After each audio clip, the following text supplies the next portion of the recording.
성경을 읽다 보면 하나님께서 이스라엘 백성들에게 여러 당부의 말씀을 하시는데 특별히 이방인과 결혼하지 말라라는 말씀을 하십니다. 우리가 잘 아는 신명기 7장 3절 4절에도 보면은 이스라엘 백성들이 이제 가나안 땅에 들어가기 직전인데 하나님께서 이렇게 당부하십니다. 가나안 땅에 들어가거든 그들과 혼인하지 말아라. 내 딸을 그들의 아들에게 주지 말고 또 그들의 딸도 내 며느리로 삼지 말라. 이렇게 말씀을 하십니다. 여러분 왜 그럴까요? 하나님께서 사람을 이렇게 차별하실까요? 인종 간에 민족 간에 하나님께서 차별해서 이런 말씀을 하셨을까요? 그렇게 말씀하신 그 이유가 이어지는 4절 말씀에 나와 있습니다. 그렇게 하시는 이유는 그가 이 말입니다. 며느리를 이방 며느리를 맞이했든지 아니면은 사위를 맞이했든지 아니면 딸을 맞이했든지 어떻게 됐든지 간에 그가 이방인이 결혼해서 함께 살지만 내 아들을 유혹하게 될 것이다. 그러면 그가 여호와를 떠나게 될 것이고 여호와를 떠나면 결혼해서 들어온 그 사람이 섬기는 이방 신을 섬기게 될 것이다. 그러면 하나님께서 너희 그렇게 하는 것을 보시고 진노하실 것이고 하나님이 진노하시면 너희가 어느 날 갑자기 멸망당할 것이다. 이런 말씀을 하시지요. 여러분 이 말씀을 하시는 이유가 망하려면은 이렇게 하라. 그래서 말씀하시는 건 아니지요. 혹시라도 몰라서 그렇게 살다가 혹시라도 망할까 봐서 망하지 않고 복받으며 살라고 이런 당부를 하시는 줄로 믿습니다. 그래서 이 말씀하시는 그 하나님의 심중에는 어떤 뜻이 있느냐? 하나님의 백성들은 하나님을 모르는 불신자들과는 다르게 살아야 된다 하는 것을 말씀하시는 거지요. 이 시대에도 마찬가지입니다. 여러분 이 시대에도 우리가 불신자들 틈에서 섞여 살지 않아요. 불신 문화 속에 우리가 살고 있잖아요. 그럴 때 우리가 꼭 기억해야 될 것은 하나님을 믿는 사람들은 하나님을 믿는 사람답게 살아야 될 줄로 믿습니다. 세상의 유행 따라 살면 안 돼요. 시대 따라 살면 안 되는 거예요. 그래서 우리는 이 시대 유행 따라 살지 말고 세월이 지나고 시대가 바뀌고 유행이 바뀔지라도 하나님의 말씀을 따라야 될 줄로 믿습니다. 우리 같이 한번 읽어보겠습니다. 시작. 하나님의 사람들은 세상 유행 따라 살지 말고 하나님의 말씀을 따라 살아야 된다. 할렐루야. 지금 우리가 이렇게 수요일 날 추운 날씨지만은 이렇게 모여서 예배 드리는 것도 불신자들과 다르게 사는 모습이에요. 불신자들은 이렇게 안 하잖아요. 추운데 집에 있지. 피곤한데 일찍 집에 들어가서 식사하고 쉬지. 다 그럴 시간인데 식사도 안 하고 여기에 오신 분, 또 멀리 계시면서 또 이 자리에 오신 분, 불편해도 추워도 이 자리에 오신 이유가 하나님의 사람들은 이렇게 살아야 되기 때문에 그렇습니다. 할렐루야. 그래서 우리가 불신 문화에 살더라도 절대로 유행 따라 살지 말자. 우리 특별히 결혼을 이렇게 시킬 때 시대가 다 그런데 결혼 안 하고 살면 어때? 이런 식으로 다 믿음이고 결혼하기 전에는 다 사주도 보고 다 그렇게 따지고 하는 거야. 여러분 이렇게 세상 문화하고 우리 기독교 문화하고 뒤섞여 가지고 하나님을 믿어도 또 그렇게 또 해야 되는 것처럼 이렇게 뒤섞인 짬뽕 신앙을 가지고 살 수가 있습니다. 그러지 말라라는 말씀이지요.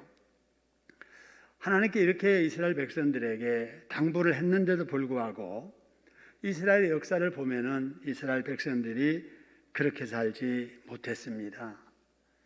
참 힘들고 불안하고 배고프고 어려울 때는 하나님 말씀 지켜서 기도하면서 순종하면서 살았는데, 이상하게 하나님께서 은혜 베푸셔서 축복하셔서 풍족하게 배부르게 살 수 있게 되자, 아니 그때부터 이스라엘 백성들이 하나님의 말씀을 멀리 하기 시작을 하는 겁니다. 하나님의 사람들이 하나님의 말씀을 멀리 하면서 하나님께서 하라고 명하신 일들은 지키지 아니하고, 하나님께서 하지 말라고 금하신 일들은 점점 즐기면서 사는 거예요. 여러분, 하나님의 자녀들이 하나님을 믿는다는 것이 무엇입니까? 그 믿음은 말씀에 대한 순종으로 드러나게 되는 줄로 믿습니다. 이게 이제 기본 신앙이지요. 하나님을 섬긴다 라고 하는 기본 신앙이 하나님의 말씀을 지켜 순종하는 것이다 라고 하는 것이요.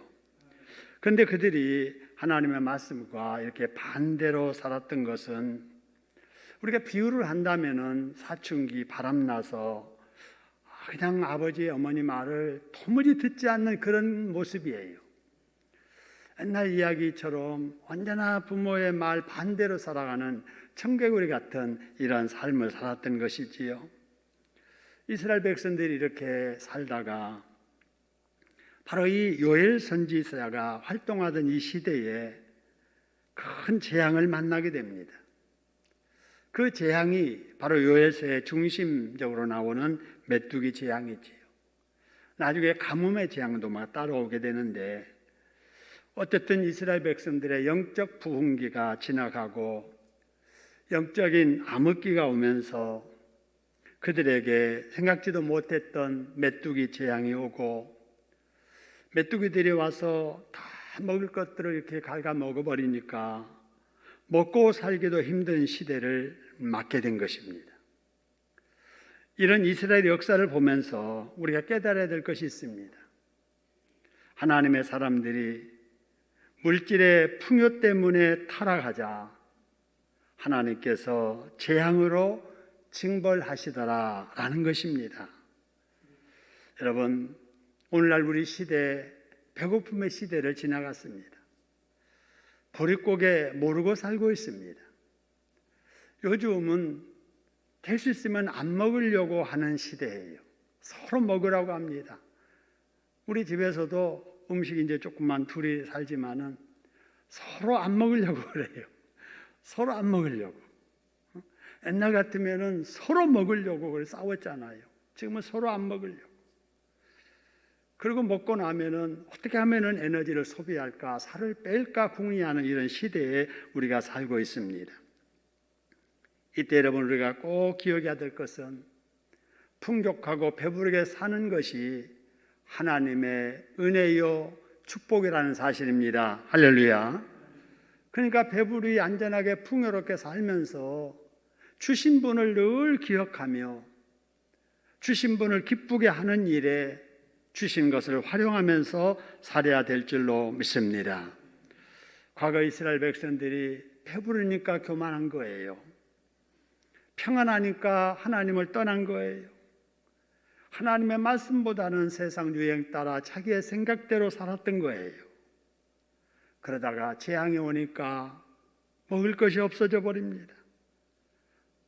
풍족하고 배부르다고 교만 떨고 죄 짓는 사람들에게 하나님은 그 먹을 것을 취해 가시더라라고 하는 것입니다. 여러분, 이런 걸 보면서 우리가 깨달아야지요. 우리가 수고하고 애쓴다고 열매 거두는 것이 아니로구나. 그동안 우리가 배불리 먹던 것들이 하나님께서 주신 선물이었구나. 그런데도 그동안 우리가 그런 줄 모르고 교만 떨고 살았구나. 내가 살만하니까 기도생활 등한히 하고 봉사생활 등한히 하고 편하게만 살려고 하고 있구나. 여러분, 그러면서 우리 자신을 돌아보고 회개를 해야 될 줄로 믿습니다. 과거 이스라엘 백성들이 그랬어야 돼요. 그런데 과거 이스라엘 백성들이 이런 일을 당하면서도 그들의 잘못을 돌아보지 못하고 계속 교만 떨다가 하나님을 거역하다가 결국은 망하게 되었던 것입니다. 이것이 하나님께서 요엘서와 그리고 이스라엘의 역사를 통해서 우리에게 주시는 교훈입니다. 여러분, 이런 성경의 역사, 이스라엘의 역사를 되돌아보면서 우리가 깨달아야 될 것, 지금 이 시대에 우리도 과거 이스라엘 백성들이 겪었던 메뚜기 재앙처럼 코로나19라고 하는 재앙을 겪고 있습니다. 팬데믹 상황에서 전 세계가 지금 이 고통을 겪고 있습니다. 어쩌면 과거 이스라엘 백성들의 요엘 시대의 메뚜기 재앙과 비유될 만합니다. 그렇다면 하나님께서는 그런 시대에 이스라엘 백성들에게 뭐라고 말씀하셨는가를 우리가 새겨 들은다면 오늘날 이 시대에 우리가 어떻게 살아야 될 것인가에 대한 지혜를 얻게 될 줄로 믿습니다. 자, 그런 측면에서 오늘 본문의 말씀을 같이 나눕니다. 코로나로 인해서 고통받는 우리에게 하나님께서 뭐라고 말씀하시는지 여러분 14절을 통해서 한번 지혜를 한번 얻어보지요. 14절의 말씀을 보니까 사람이 많음이요 심판의 골짜기에 사람이 많음이요 심판의 골짜기에 무엇이 가까움이라 그래서요? 여호와의 날이 가까웠다라고 하는 것입니다. 여러분, 전에도 한번 말씀을 드렸는데 이 여호와의 날, 이 여호와의 날이라고 하는 것이 어떤 날인가? 21절에서 먼저 봅니다. 쭉 내려가서 21절에 보니까 내가 전에는 그들의 피 흘림 당한 것을 갚아주지 아니하였거니와 이제는 뭐 한다고요? 갚아주리니 그 다음에 이는 여호와께서 시온에 거하심이라 이런 말씀이 있습니다. 여러분, 여기에 나오는 바로 여호와의 날이란 하나님께서 갚아주시는 날이에요. 하나님께 갚아주신다 그 말은 상으로 갚아주시는 사람도 있고 벌로 갚아주시는 사람도 있어요.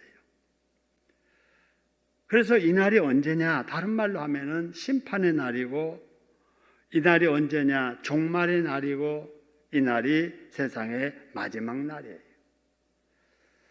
여러분, 이런 재앙이 있을 때마다 지진의 소식이 막 들릴 때마다 전쟁의 소문이 들릴 때마다 부모가 자식을 죽이고 자식이 부모를 죽이는 이런 끔찍한 있을 수 없는 일들의 소문이 들을 때마다 성경에서는 그날이 다가옴을 알라고 말씀하시잖아요. 종말이 다가오는 징조예요. 징조. 여러분, 이 시대가 지금 종말이 때요 하나님의 심판의 날이 다가오고 있는 줄로 믿습니다. 그 징조들이 여러 가지로 나타나고 있잖아요. 그 징조를 보고 그 딸이 온다는 사실을 아는 것이 지혜입니다. 여러분, 시골에서 농사하시는 분들은요 아침에 딱 일어나서 이렇게 불어오는 이 뺨에 스치는 바람만 느껴도 오늘 비가 오겠다 안 오겠다 알아요 몰라요? 압니다. 뭘 보고 아느냐? 비는 안 와요. 그렇지만 비 오기 전에 오는 징조가 있는 거예요. 그죠? 징조. 하늘만 봐도 오늘 비가 오겠다 안 오겠다. 구름이 없는데도 오늘 비가 오겠다. 이거 다 알아요. 이게 바로 여러 번의 경험을 통해서 얻는 지혜죠. 지혜. 그래서 지혜는 그 일이 있기 전에 징조가 먼저 오는 거예요. 징조. 그래서 마태복음 24장에서도 이 세상의 종말의 때에 미리 일어날 징조에 대해서 여러 가지 말씀을 해주셨지요. 그래서 이 말씀을 우리가 잘 보고 성경에서 말한 이런 일이 지금 요새 자꾸 이렇게 들리네 보이네. 그럴 때 우리는 종말이 가까우고 있구나, 심판의 날이 가까우고 있구나, 이거를 깨달아야 될 줄로 믿습니다. 우리 하나님은 갚으시는 분이에요. 하나님이 갚으신다 그 말은 하나님께서 시작하시는 분이거든요. 이 세상을 시작하셨잖아요. 세상을 창조하셨잖아요. 그리고 지으신 그것을 지금도 다 지켜보시는 분이시잖아요. 지금도 다스리시는 분이시잖아요. 우리 하나님은 다 지켜보시기 때문에 한 사람 한 사람의 모든 행동 하나까지라도 다 아시는 분이십니다. 할렐루야. 그리고 시작하신 하나님은 끝을 반드시 이렇게 보십니다. 그래서 사람도 태어나게 하셨잖아요. 그 사람이 살아있는 날 동안을 다 지켜보셨다가 마지막 그 사람의 생을 마감하게 하세요. 시대도 마찬가지예요. 태초에 창조하셨잖아요. 이 세상의 끝날의 심판으로 이 세상의 역사를 마무리 짓고 또 다른 세상을 이렇게 시작을 하시는 거지요. 우리 하나님은 그래서 창조자이시며 통치자이시며 그리고 갚으시는 심판의 주님이십니다. 할렐루야. 여러분, 여기 갚으신다라고 할 때 아까 말씀드렸지만은 순종하는 자에게는 상으로 갚으시지요.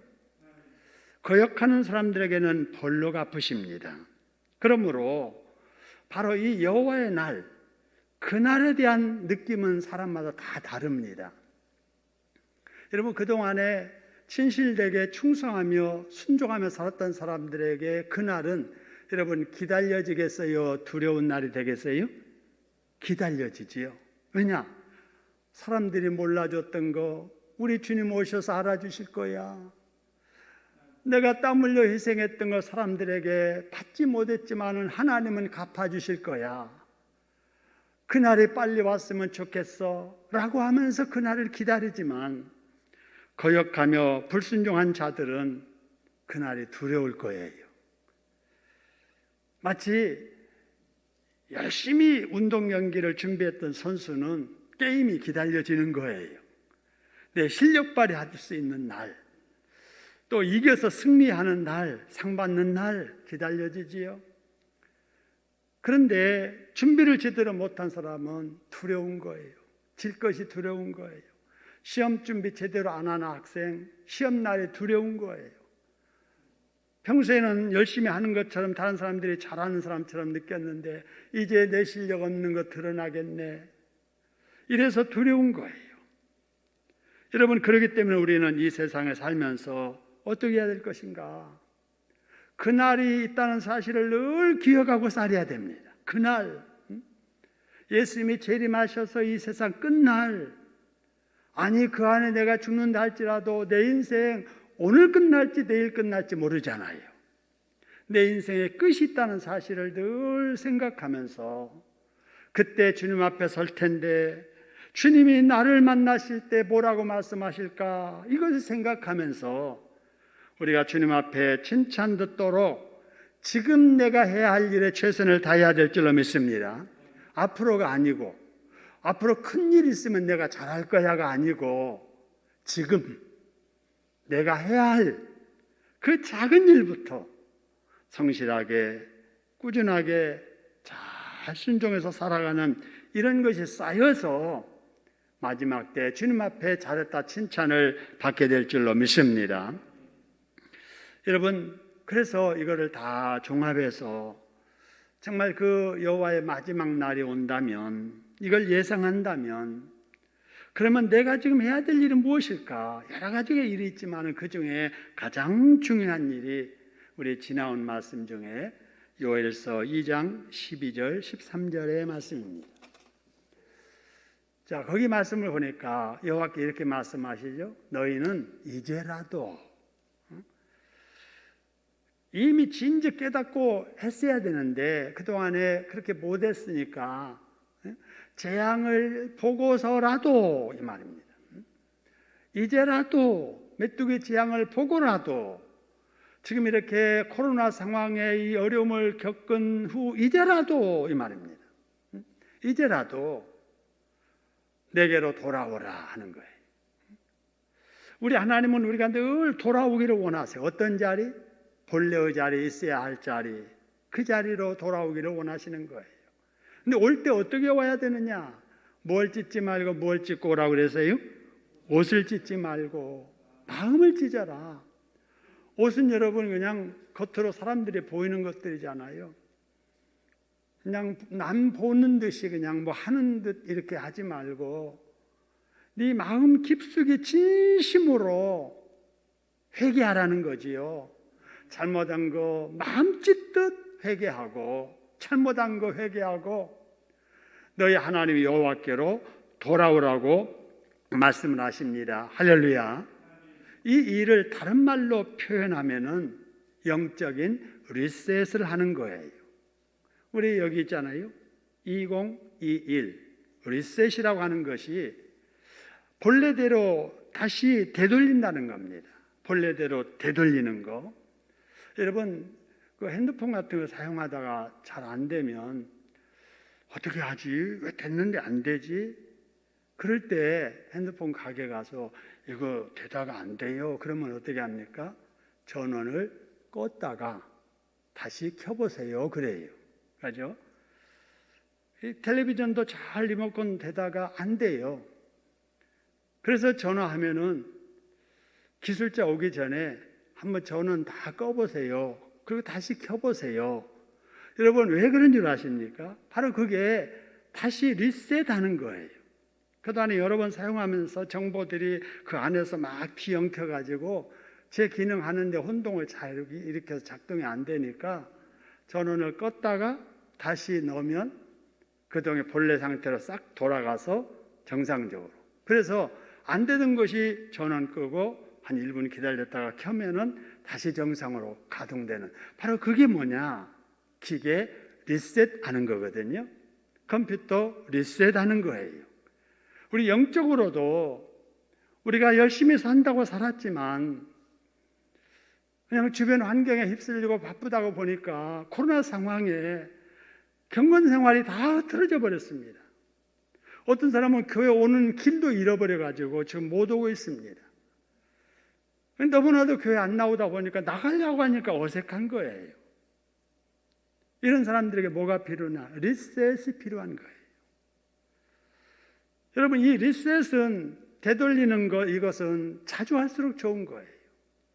여러분 주일날 우리가 예배드리고 수요일날 다시 이렇게 모인 것은 3일 만에 다시 우리 영적인 회복을 좀 해보자 그거예요. 그죠?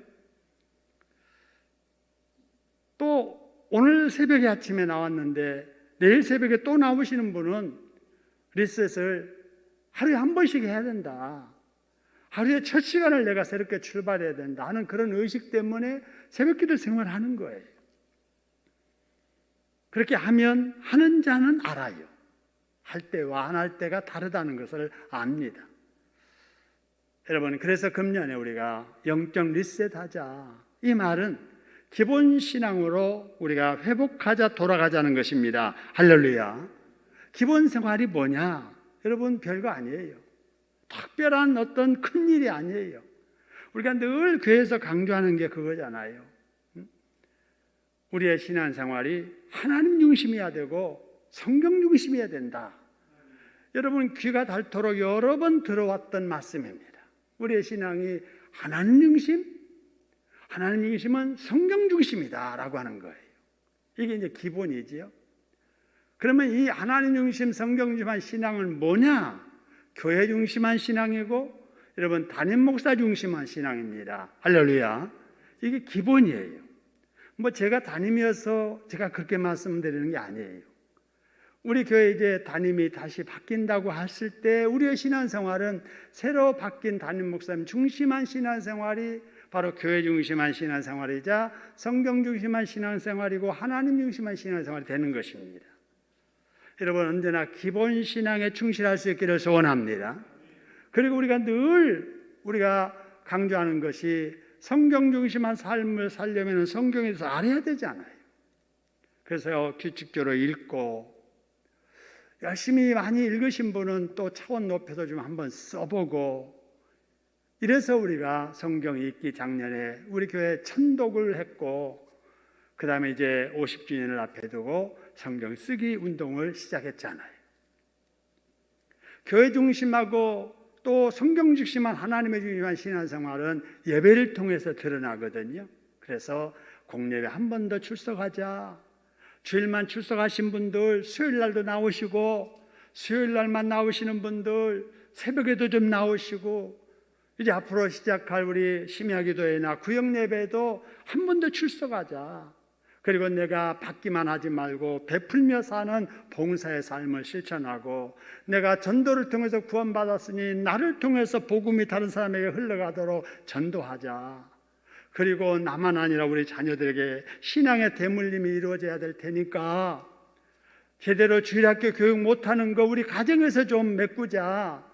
그래서 주동삼 가정예배 드리자라고 하는 거예요. 여러분, 새로운 게 하나도 없잖아요. 해왔던 일 좀 더 잘하다는 겁니다. 여러분, 금년에 꼭 영적인 리셋이 이런 일을 충실히 다시 한번 함으로 인해서 이루어지는 역사가 있기를 소원합니다. 여러분, 금년에 리셋에 힘써서 여러분 기본 생활을 회복하는 저와 여러분 우리 교회 되기를 주님의 이름으로 축원합니다. 그러면 어떻게 될 것인가? 어떻게 할 것인가? 회개하고 우리가 기본 신앙으로 돌아오면 요에서 2장 13절 14절의 말씀을 보니까 이런 말씀하십니다. 하나님은 은혜로우신 분이다. 하나님은 자비로우신 분이다. 하나님은 노하기를 더디하심 인애가 크신 분이다. 그렇기 때문에 잘못을 했을지라도 회개하고 돌이켜 기본 신앙으로 돌아오면 재앙을 뜻하고 정하시고 재앙을 내리시는 중이라도 하나님께서 마음과 뜻을 돌이키시고 재앙 대신에 복을 내려주신다는 사실입니다. 할렐루야. 그래서 여러분, 이 코로나의 상황이 어떤 사람에게는 축복받는 기회가 될 것이에요. 그런데 어떤 사람에게는 완전히 복에서 멀어지는 기회가 될지도 몰라요. 여러분, 코로나 상황에 자꾸 이렇게 방패 삼고 숨으려고 하지 말고 코로나 상황에 나를 되돌아보고 기본 신앙으로 더 충실하게 회복해서 이 기간 언젠가 지나가게 될 겁니다. 지나간 이후에 더 단련되고 더 성숙한 이런 신앙의 사람들이 될 수 있기를 소원합니다. 여러분, 하나님은 절대로 사람들을 벌하기를 원하시는 분이 아니세요. 여러분, 벌하시더라도 벌하시는 목적이 멸망이 아니라 그 벌을 계기로 해서라도 깨닫고 돌아오라는 것입니다. 할렐루야. 여러분, 지금 당하는 이 코로나 상황이 우연일까요? 한번 생각해 보세요. 이거 어쩌다가 이런 일이 일어난 거야. 여러분, 이렇게 우연이라고 생각하는 사람은 움츠리고 잠시 잘 견디다가 코로나 상황 지나가게 되면은 뭐라고 할까요? 아, 내가 참 잘 피했다. 내가 참 잘했어. 그러다가 이제 숨 쉴 만한 환경이 되면 또다시 교만하고 또다시 죄를 즐기면서 살게 될 것입니다. 그런 사람에게는 그보다 더한 벌이 찾아오게 되겠지요. 그래서 어리석은 사람들이 깨닫지 못하고 망하는 거예요. 꾸중했을 때 말 듣는 아이들은 매 맞을 일이 없어요. 근데 꾸중해서 말로 하면 안 듣는 애들은 매를 맞고요. 회초리로 말 안 들으면 몽둥이를 맞고요. 그러다가 쫓겨나는 거예요. 여러분, 지금 이러한 상황을 우연으로 생각하지 말고 뭔가 우리 교회 성도들을 깨우치기 위한 기회로 생각하고 우리 자신을 돌아보고 회개해야 될 줄로 믿습니다. 여러분, 만일에 회개치 않으면 어떻게 하실까? 여러분, 오늘 본문의 말씀 보면은요, 좀 깊이 생각해야 이해될 수 있는 본문이 나옵니다. 먼저 9절 10절 볼까요? 자, 9절 10절 보니까 너희는 전쟁을 준비하라 이렇게 말씀합니다. 용사를 격려하라. 병사들 다 나오게 하라. 보습을 쳐서 칼을 만들어라. 낫을 쳐서 창 만들어라. 그리고 약한 자도 말하기를 나는 강하다. 그러면서 한번 싸워보라 하는 것입니다. 여러분, 여기 보습은 여러분 아시죠? 보습. 보습은 여러분 그 소가 이렇게 밭 갈고 농갈 때 그 땅을 이렇게 제껴서 이렇게 파게 되는 쇠 있잖아요. 쇠. 그래서 쟁기질 하는 사람들이 이 보습을 이렇게 사다가 갈아서 끼우게 되지요. 근데 이 쇠로 된 보습이 이 소가 이제 그 끌면서 쟁기질을 하는데 얼마나 이 땅을 많이 갈면은요 보습이 이틀 만에 다 닳아져 버립니다. 쇠가 말이죠. 그래서 항상 이렇게 쟁기질 하는 사람들은 시장 가서 보습을 뭐 4-5개씩 이렇게 사서 가지다 놓고 또 농 갈고 밭 갈고 그랬던 바로 그겁니다. 보습. 낫은 뭐 추확하는데 사용하는 풀 베는 거 다 아시잖아요. 근데 다 이거 농기구를 다 쳐서 무기 만들어 가지고 싸우라는 거예요. 여러분 이 말씀이 누구에게 하는 말씀인가? 여기 말하는 맨 앞에 너희는요 하나님을 안 믿는 사람들이에요. 회개하고 순종하는 사람이 아니라 좋은 말로 안 듣는 사람들, 회개할 줄 모르고 교만한 사람들, 하나님 없이도 내 힘으로 모든 일들을 할 수 있다고 생각하는 그런 사람들에게 말하는 거예요. 그래서 이 말의 전체적인 내용은 하고 싶으면 해보라는 거예요. 싸우고 싶어? 싸워봐라. 무기가 필요해? 보습 쳐서 칼 만들고 낮춰서 창 만들어. 그리고 너희들 용기를 내고 서로 격려하면서 한번 힘을 합해서 한번 싸워볼 테면 싸워보라 그 말입니다. 여러분 그 이후에 어떻게 하시는가? 11절부터 13절은 하나님의 사람들이 하시는 말씀이에요. 그래서 여러분 이 성경을 읽으실 때 9절에서 10절까지의 말씀하고 11절에서 13절의 말씀을 대상이 다르다는 것을 알고 읽어야 이해가 되는 부분입니다. 그래서 이제 11절, 13절은요 하나님을 믿는 사람들에게 이렇게 말합니다. 맨 밑에 내가 거기 앉아서 사면의 민족들을 다 뭐 하리로다 그랬어요? 심판한다. 누구를 통해서? 순종하는 사람들을 세워가지고 그 불순종의 사람들을 치신다는 거예요. 이스라엘 백성들 말 안 들으니까 내 말 안 들어? 그럼 네 마음대로 한번 해봐. 그러면 내가 이방인들을 들어서 너네들 다 쳐버릴 거야 라는 말씀입니다. 여러분 여기서 우리가 한 가지 교훈을 얻어야 됩니다. 여러분 내가 하고 싶은 대로 다 할 수 있는 것이 절대 복이 아니라는 사실이에요. 여기 거역하는 이스라엘 백성들에게 하고 싶은 대로 한번 다 해봐라. 모일 대로 사람들 다 모아봐라. 그리고 보습 낮춰서 창 만들고 칼 만들고 용기를 서로 내서 한번 싸워봐라 하는 거예요. 하라고 하시는 거예요. 네가 하고 싶으면 해봐. 네 힘으로 할 수 있다고 했지. 한번 해봐. 네 힘으로 사업해봐. 네 힘으로 한번 가게 운영해봐. 네 힘으로 한번 인생 살아봐. 살림해봐 라는 거예요. 여러분 그래서 내가 할 수 있는 대로 다 한다는 것은 불신자들에게는 저주입니다. 그죠? 기도하지 아니하고 순종할 줄 모르는 그런 사람들에게 하고 싶은 대로 다 되는 거예요. 그게 형통이 아니라는 사실이에요. 하나님께서 하고 싶은 대로 놔두시는 거예요. 하게 하시는 거예요. 하게 하시는 거예요. 그러나 그 끝은 심판이고 멸망이라는 사실입니다. 여러분 하고 싶은 대로 다 되는 것은 순종하는 자에게 그게 복입니다. 할렐루야.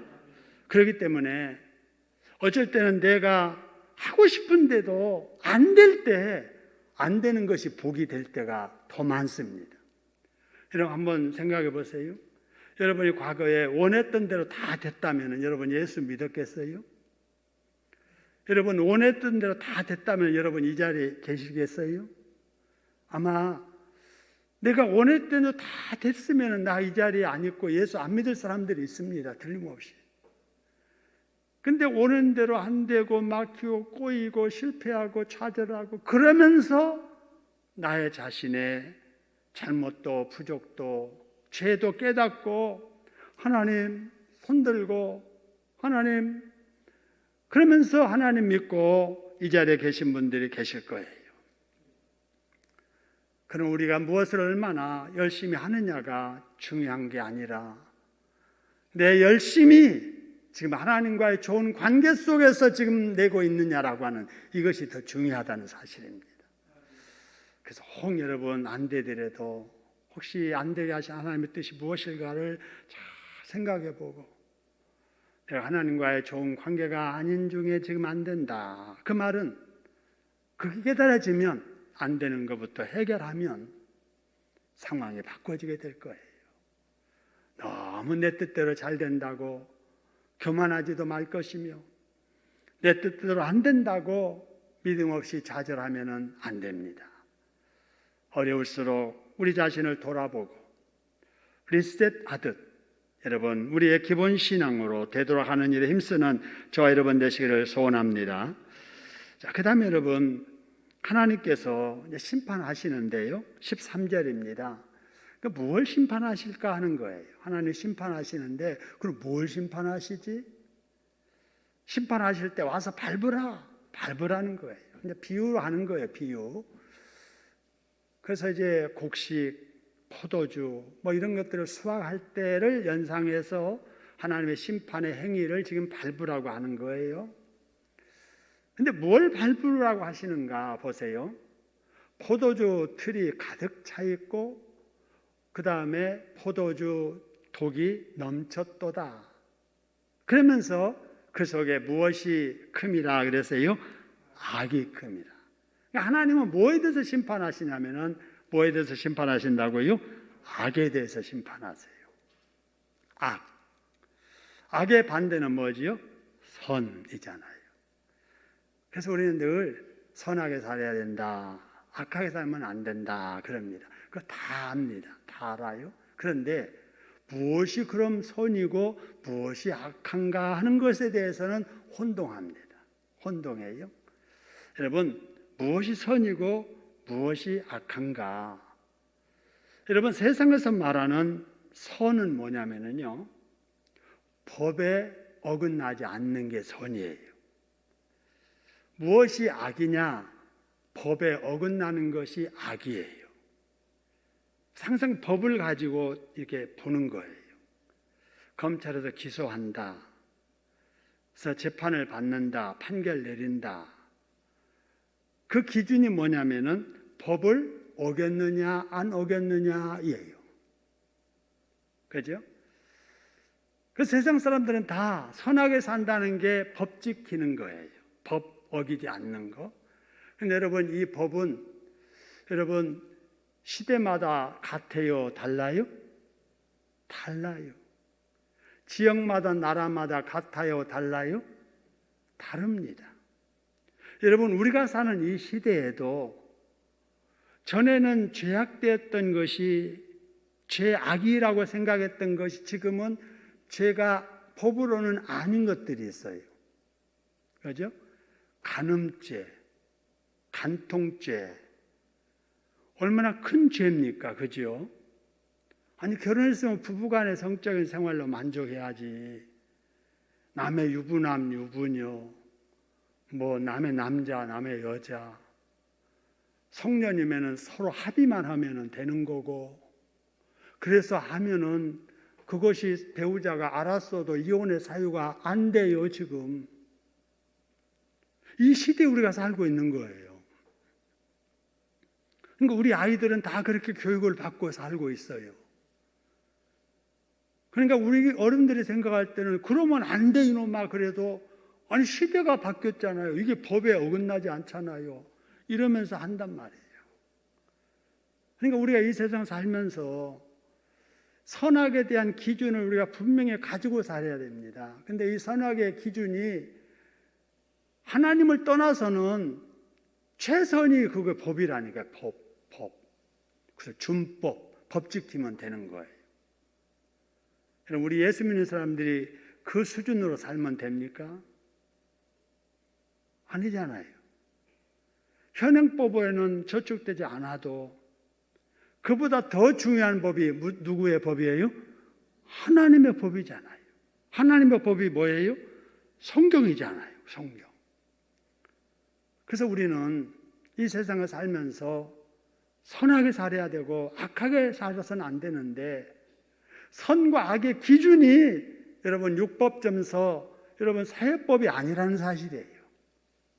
아무리 사회법으로는 어기지 않아도, 법에 저촉되지 않을지라도 하나님께서 하지 말라고 하시는 일은 사회법에서 금한 것보다 더 중하게 알고 하나님이 싫어하는 일은 하지 않고 살아야 될 줄로 믿습니다.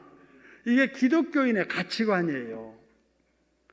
그래서 이 기독교인의 가치관을 가정에서 가르쳐야 되고 주일학교에서 가르쳐야 됩니다. 이게 이제 안 가르쳐지게 되면은 우리 아이들은 학교에서는 다 이거 안 배우거든요. 법만 어기지 않고 살면 된다라고 가르치거든요. 여러분, 세상에서는 그렇게 살아서 재미있게 살 수 있고 쾌락을 누리며 살 수 있고 사람들에게 박수 받으면서 인기 얻으면서 살 수 있을지 몰라도 하나님 앞에서는 심판의 대상이 된다라고 하는 사실입니다. 여러분, 우리는 늘 우리의 도덕 기준을 성경의 기준 삼고 하나님의 말씀에 순종해서 살아야 될 줄로 믿습니다. 여러분, 그럼 이 세상 마지막 때에 살기 힘들고 위험한 일들 속에서 사는 우리들이 해야 될 일이 무엇일까? 여러분, 16절 봅니다. 16절 보니까 여호와께서 그 백성의 뭐가 되신다고요? 피난처가 되시고 이스라엘 자손의 뭐가 되신다고요? 산성이 되신다, 그 말입니다. 여러분, 아무리 힘들고 어려운 세상 산다 할지라도 우리의 안전한 피난처는 우리 하나님의 품이심을 믿으시기를 소원합니다. 하나님의 품. 하나님의 품 안에서 돌봄을 받고 보호함을 받고 보살핌을 받고 위로를 받고 새로운 힘을 얻으면서 살아야 될 줄로 믿습니다. 우리 아이들에게 엄마의 품, 아빠의 품과 같은 것이 우리 하나님 아버지의 품이지요. 여러분, 그래서 하나님의 그 나래 아래 거하고 싶고 팔에 안기고 싶고 품에 안기고 싶은 그런 마음으로 여러분 교회에 나오시는 줄로 믿습니다. 교회 나오시면 마음이 편안하잖아요. 아버지 품이라서 그래요. 그래서 이 아버지 품을 너무나 예민하게 느끼시는 분은 졸아요. 그럴 때 우리는 어떻게 이해해야 되느냐? 얼마나 편하면 저렇게 좋을까? 세상에서 시달리다가 아버지 품에 오니까 너무나도 편해서 졸지. 여러분 이해하세요. 이해하시고 조시는 분은 예배 방해만 안 되게 조시면 돼요. 그렇게 그래서 졸더라도 교회 와서 졸으시고 애들 싸우고 막 이렇게 막 떠들어도 교회 와서 떠들고 싸우고 그러면서 커야 그 아이들이 집사되고 장로되고 권사되고 다 교회 일꾼 되는 거지요. 교회가 이 세상에 있는 하나님의 품이에요. 하나님의 백성들이 거할 피난처요 산성이다. 여러분, 코로나 때문에 너무나도 불안하지 않아요? 그럴 때마다 하나님의 품을 사모하시기를 소원합니다. 그래서 예배 드릴 수 있는 기회가 되면 어떻게 해서라도 와서 예배 드리는 것이 하나님의 품에 안기는 거예요. 여러분, 주일날 본당에서 예배 드리지 못하고 식당에서 예배 드리는 우리 성도님들, 제가 직접 얼굴로 이렇게 대면하지는 못해도 그분들을 생각하면서 바로 식당이라도 하나님의 교회당, 하나님의 품으로 생각하기 때문에 그 불편한 자리에서 영상을 통해서라도 예배 드리는 것을 생각하면서 참 제가 마음속에 감사했고 또 그분들의 신앙이 얼마나 아름다울까, 하나님 얼마나 기뻐하실까 이런 생각을 했습니다. 오늘 또 주신 말씀 우리가 잠깐 나눴는데요, 오늘 이 말씀을 늘 생각하면서 이 어려운 때 우리가 해야 할 일이 바로 우리 하나님을 더 더 가까이 하는, 죄를 멀리하고 하나님의 피난처를 더 가까이 하는 우리들이 되어야 될 줄로 믿습니다. 우리 찬송가 있나요? 준비됐죠? 내가 지금 이거 하려고 했었죠? 우리 찬송가 같이 한번 부르고 기도하겠습니다. 우리 하나님의 피난처가 되십니다.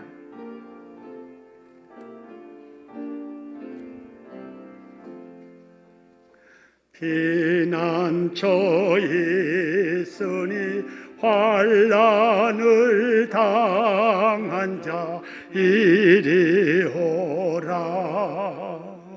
땅들이 변하고 물결이 일어나 산 위에 넘치되 두렵지 않네.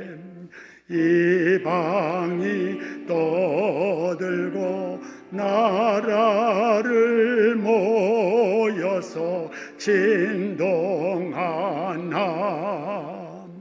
우리 주 목소리 한 번만 바라면 천하의 모든 것 망하겠네. 만유주 하나님 우리를 도우니 피난처요. 세상의 난리를 그치게 하시니 세상에 장검이 쓸데없네. 높으신 하나님 우리를 구하니 할렐루야. 괴로움이 심하고 환난이 극하나 피난처 되시는 저 하나님. 이 찬송 가사를 생각하시고 우리 말씀을 생각하면서 같이 한번 하나님 앞에 기도드리죠. 하나님, 그렇습니다. 이렇게 살겠습니다. 이렇게 살도록 도와주세요. 같이 기도하겠습니다.